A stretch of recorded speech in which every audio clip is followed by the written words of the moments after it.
Jese Webb.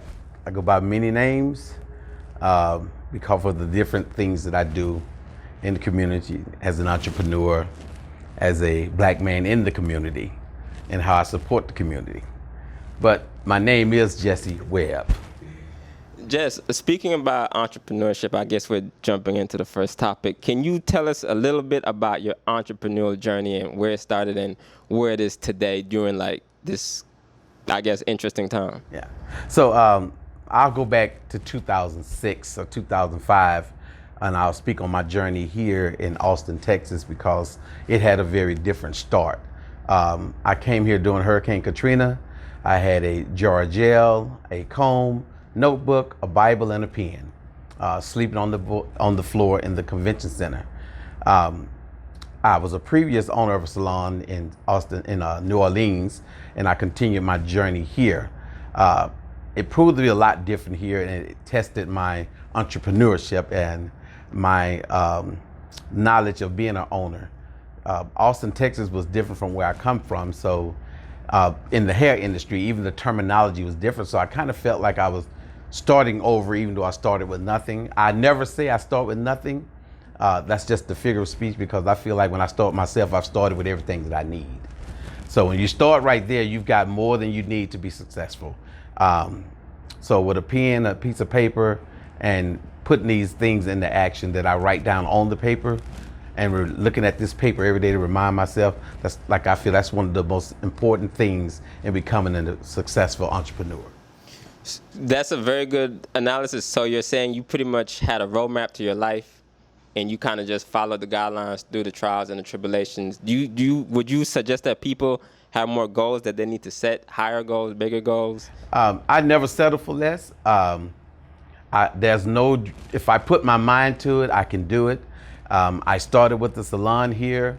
The salon was small. I seen a larger building. I didn't necessarily have the money, but I had the skill, I have the knowledge, and I have the will to do something better. So I moved from a 8-chair salon to a 30-chair salon without the money, because we let money get in the way of our actual goals and ability and our dreams.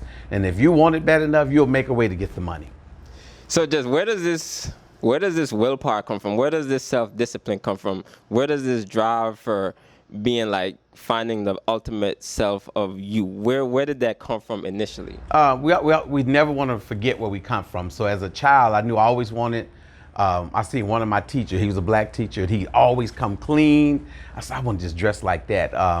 Living in the projects with my mom, you know, she had 11 kids. I've always been different. I've started working with her. She was cleaning houses, and I was in the first grade. I'm like, can I go with you? And I had no problem with it. So I think, just thinking where I come from, my vision of being successful has been in my mind my whole life. Watching other people, not being afraid to give people credit for where they at, because that's where I want to be.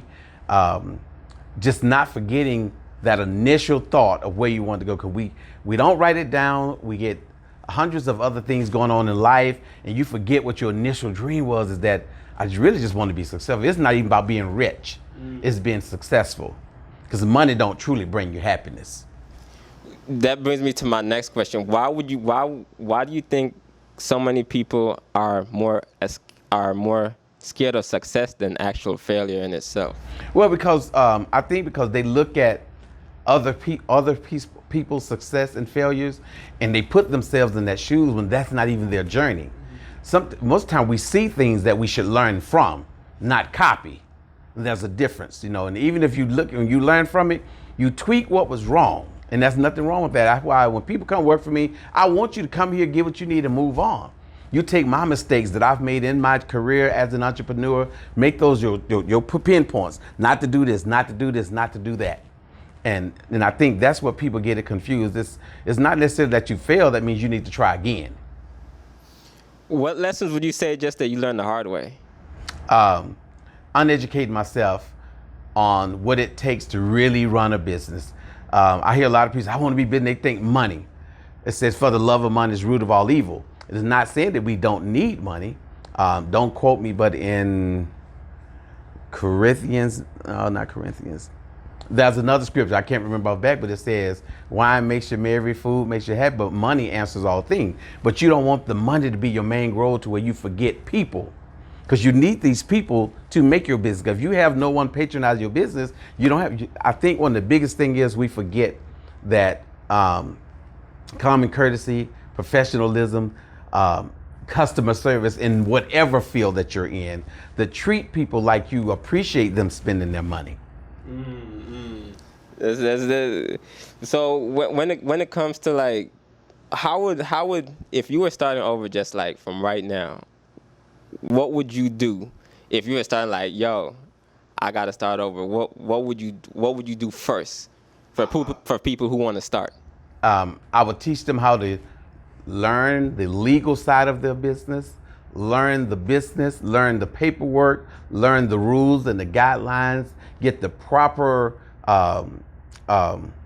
guidance, get the proper person to teach you what it's really saying, because what we read for ourselves read different with law. And a lot of times people get that mixed up. You know, it's like knowing the rules and regulations for the field that you're in. And what does it take to keep you safe from that? Because a lot of time we think we're in business, we can do what we want. No, there's always a rule.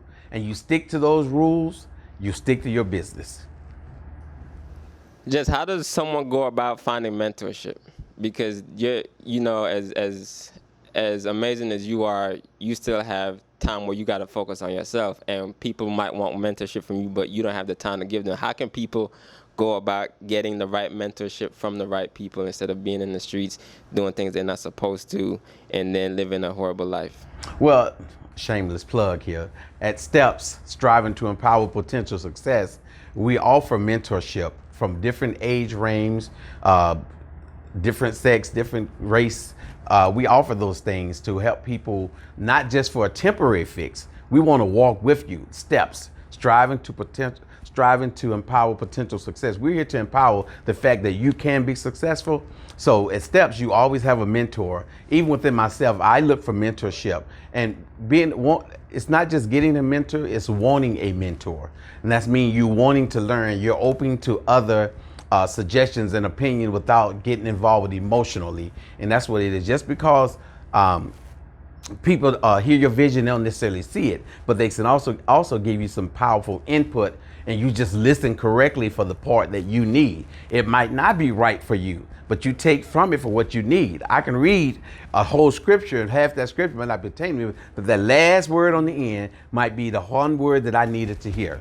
So you take what you need, even when you're working an 8 to 5 or 9 to 5, you want to start your own business. Take what you need in your journey to empower yourself, to prepare yourself to be successful. That's man. What would you say? What would you say is your definition of success, just personally? Happiness. Yeah. When you're in a field that makes you happy, not just in a field that makes you money. When you're in a field that you are, I'm a servant to my heart. So if I'm doing something that helps other people, if I can see a smile out of you, that makes me happy too. And you know, I hear a lot of people say you have a lot of clients, but I treat my clients like they are clients. I'm concerned about them. I'm here to listen to them. I try to keep, and I ain't say we don't talk, but most of the time we're trying to see what can I do to help you, because no matter what profession you're in, if a client comes to you and you haven't touched on anything within that profession, you've talked about everything else, you've done them a disservice. If my clients sit in the chair and want locks and I've never told them about their scalp, grease, or hair, I haven't fulfilled my service. That's the way I feel about it. So I mean, success, it comes like you feeling happy in what you're doing, and you don't mind getting up. You're not struggling to get up. You're happy about what you're doing. You're happy where you're at, even if you're still climbing. Right. So even though you're still climbing, just what are some goals that you have for yourself and for the shop? So for myself, I want to get to a position where my money works for me.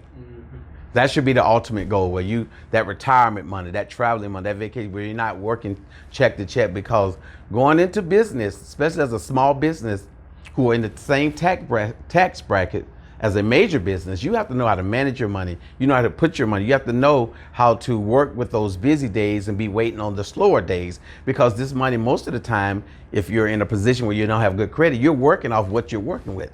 So My goal is to, my thing is I own Andre's hair salon. I'm the owner of Next Level Studios. I'm the owner of Chandelier Catering. I'm the owner and president of Step Striving. So I want to buy my own building so I can quit planting seeds into other people's buildings and have my own building so I can do it and make sure I'm providing for the community the way I want to. Because in some buildings you have so many rules and regulations, it kind of hinders what you really want to do. So my goal is to be in a place where I can help the community even more. And how can the community help you? Just by support. If you have a problem with me, tell me. If you like it, tell the world. I think we'll cut it off there, Jess. I appreciate everything. Thank you very much.